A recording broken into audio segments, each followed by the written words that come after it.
नमस्कार दोस्तों। Guys, Tata chemical इसके Q2 के नंबर दोस्तों आ चुके हैं। कैसे रहे नंबर? और गाइस, टाटा केमिकल में आप देख रहे होंगे जिस तरह से लगातार जो केमिकल कंपनीज के रिजल्ट है वो बहुत ज़्यादा निराशाजनक हैं।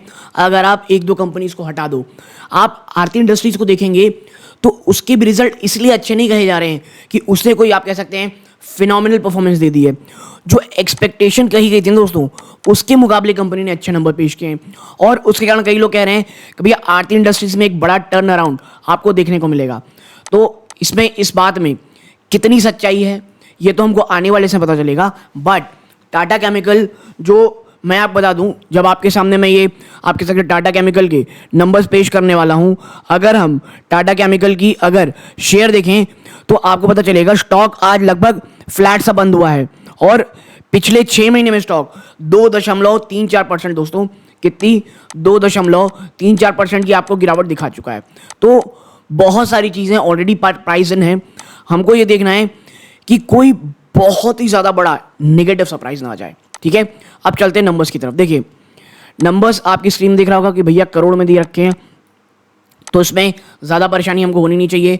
जो ये नंबर्स दोस्तों, ये कंसोलिडेटेड नंबर्स हैं। ठीक है, तो अब विदाउट वेस्ट टाइम सीधा चलते हैं नंबर्स की तरफ। देखिए, सबसे पहले रेवेन्यू फ्रॉम ऑपरेशन 3,998 करोड़ है, जो एक साल पहले 4,239 करोड़ थी। यानी कि आपका year on year performance solely on operational front में आपको वीकनेस दिखा रहा है। क्वार्टर ऑन क्वार्टर यहाँ पे एक और वीकनेस है। बात करेंगे अब अगर अदर इनकम की, तो 85 करोड़ रुपीज़ आया है, जो एक साल पहले 60 करोड़ था, एक क्वार्टर पहले 49 करोड़ रुपीज़ था दोस्तों। यानी कि आप देख रहे हैं जो वीकनेस की बात थी वो काफ़ी हद तक इसमें ऑलरेडी दिख रही है दोस्तों, प्योरली ऑपरेशन फ्रंट में। अब चलते हैं कहाँ, खर्चों की तरफ। एक्सपेंसेस में क्या एक्सपेंसेस ने मुसीबत बढ़ाई है या कम की है? कॉस्ट ऑफ मटेरियल 734, जो एक साल पहले 770 करोड़ थी। तो भैया आपका धंधा कम हुआ है तो उसके प्रोपोर्शन आपने कॉस्ट ऑफ मटेरियल भी कमी आई है। बट जब हम purchase of stock in trade देखते हैं, मात्र 56 करोड़ इस बार, जो एक साल पहले 110 करोड़, एक क्वार्टर पहले 152 करोड़ थी।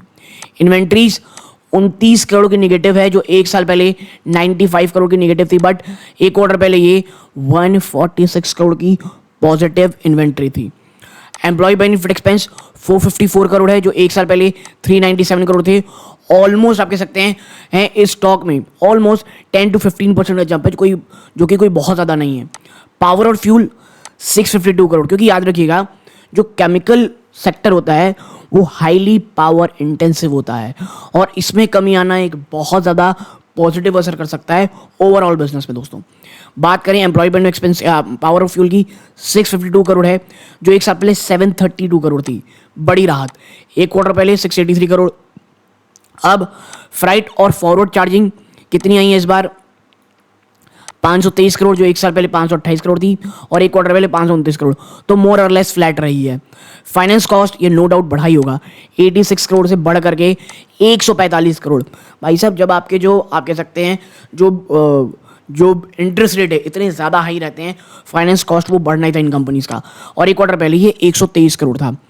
डेप्रिसिएशन अमोर्टाइजेशन एक्सपेंस 234 करोड़, जो एक साल पहले 218 करोड़ थी, मोर और लेस फ्लैट।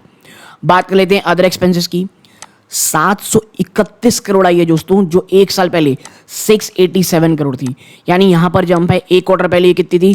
797 करोड़।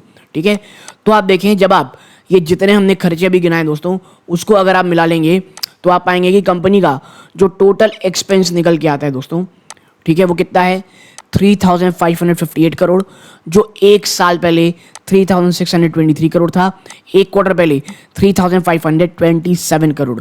यानी आप देखें यहाँ पे जो हम प्रॉफिट बिफोर टैक्स देखते हैं 615 करोड़ आया है। जी हाँ, अभी इसमें टैक्स इंक्लूड नहीं हुआ है, 615 करोड़ आया है। स्थिति दोस्तों देखिए, प्रॉफिट बिफोर एक्सेप्शनल गेन देखेंगे ना तो और भी खराब है, मात्र 525 करोड़ का है। ठीक है, वो तो 525 करोड़ है, जो एक साल पहले 676 करोड़ थी, क्वार्टर ऑन क्वार्टर थी और खराब हुई है। प्रॉफिट बिफोर टैक्स 723 करोड़ से घट करके मात्र 625 करोड़ आ गया है, and this is not a very good sign दोस्तों। ठीक है, अब चलते हैं, और सब कुछ जब हो जाता है दोस्तों, उसको मिला करके जब हम देखते हैं कि भाई साहब total comprehensive income for the period कितनी total comprehensive income for the period कितनी आई है? 364 करोड़। कितना? 364 crore. And this is disasters. एक साल पहले इट इज 863 करोड़। वहां से आपका प्रॉफिट लगभग गायब होता दिख रहा है। क्वार्टर ऑन क्वार्टर तो स्थिति और ज़्यादा खराब दिख रही है दोस्तों, ठीक है। और जिसका असर साफ आपको कहाँ देखने को मिलेगा? इनके ईपीएस पे। आप ईपीएस देखेंगे तो डाइल्यूटेड ईपीएस में आपके साथ चर्चा करूं तो जहां 24.5 रुपए की भी ऊपर थी, 24.65 थी, वो घट के सीधा 16.80 में आ गई है। This is very very much disappointing. मैं मानता हूं कि पिछले 6 महीने में कंपनी कहीं गई नहीं है दोस्तों, जहां थी वहीं है, बट ये जो रिजल्ट है शायद एक बार आपको आप कह सकते हैं झटका ज़रूर देगा, ऐसा मुझे इन रिजल्ट्स को देखने में ज़रूर लगता है दोस्तों। बट अब एक बार चलते हैं और देखते हैं कि भैया जो आप कह सकते हैं सेगमेंट वाइज की तरह रेवेन्यू रही है। तो देखिए, सबसे पहले बेसिक केमिस्ट्री प्रोडक्ट्स कैसे रहे? 3,121 करोड़ है, जो एक साल पहले 3,242 करोड़ रुपए थे। यहाँ पे कमी आई है, क्वार्टर ऑन क्वार्टर बड़ी कमी आई है।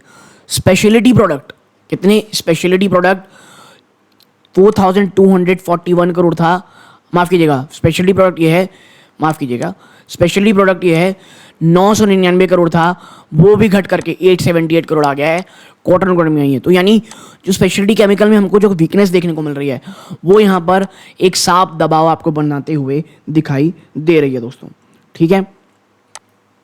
आप कहाँ चलते हैं? अब और नीचे चलते हैं और बात कर लेते हैं सेगमेंट वाइज रिजल्ट की, यानी रेवेन्यू किस तरह है। तो देखिए 665 करोड़ से मैं आपको थोड़ा इसको कंपेयर करके यहाँ चर्चा करेंगे। आप देखें, आपका प्रपोर्शन में बिजनेस तो कम हुआ है, लेकिन कोई बहुत ज़्यादा कम नहीं हो गया है बेसिक केमिस्ट्री में, लेकिन आपके जो रेवेन्यू आने थे वहाँ से उसमें कमी आई है।